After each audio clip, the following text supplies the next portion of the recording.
The only possible attitude toward out-of-control desire is a declaration of all-out war.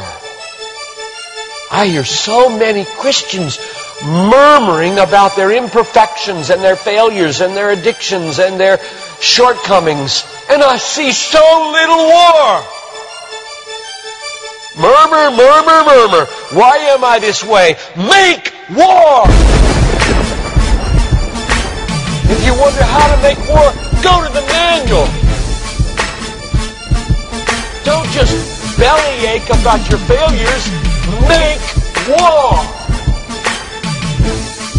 He says, I'm continuing the quote, there is something about war that sharpens the senses.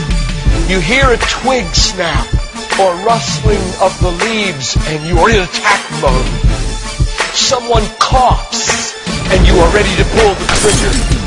Even after days of little or no sleep, war keeps us vigilant.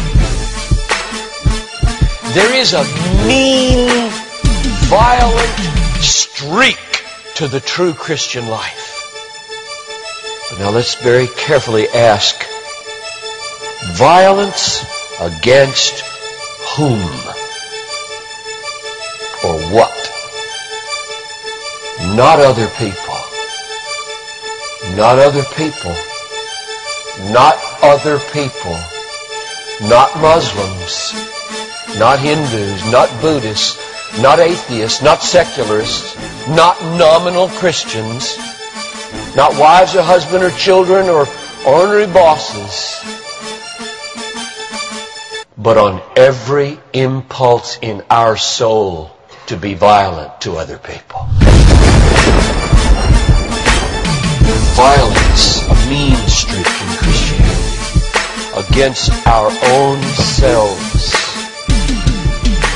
And all in us that would make peace with sin and a settling in peacetime mindset. We make war on that in us.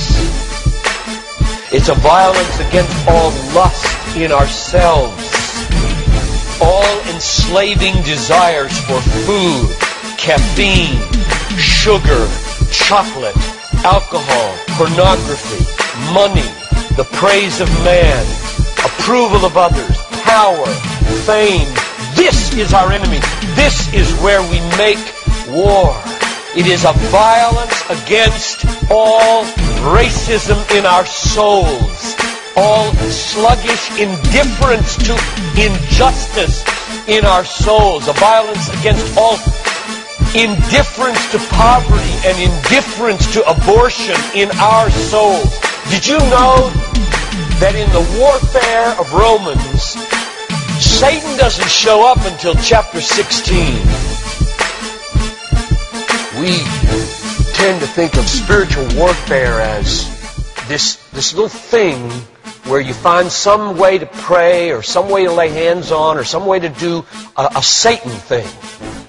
Well, that's important. Believe me, that's important. We war not against flesh and blood, but against principalities and powers and world rulers of this present darkness and spiritual hosts of wickedness in the heavenly places. That's important. But you know what? It's not nearly as important as this. Because the only foothold Satan has in your life is your flesh and your sin. Nobody goes to hell because of Satan. The only reason we go to hell is sin. Much more important than fighting Satan is fighting sin. This warfare in verse 13 is vastly more important than figuring Satan out. Get that. My biggest enemy is not Satan. My biggest enemy is John Piper. And he's the only reason I'll go to hell, not Satan. Satan, you don't have nearly that kind of power. And therefore, I really care about us learning how to do this battle.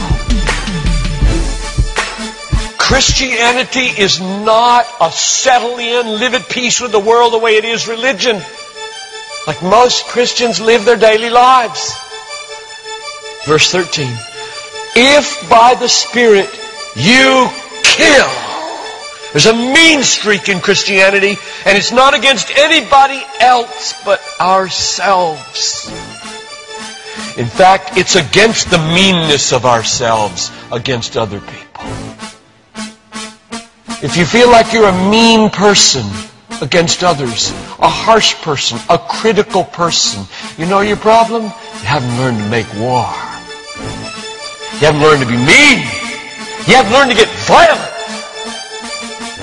against your violence, against your meanness, against your critical spirit.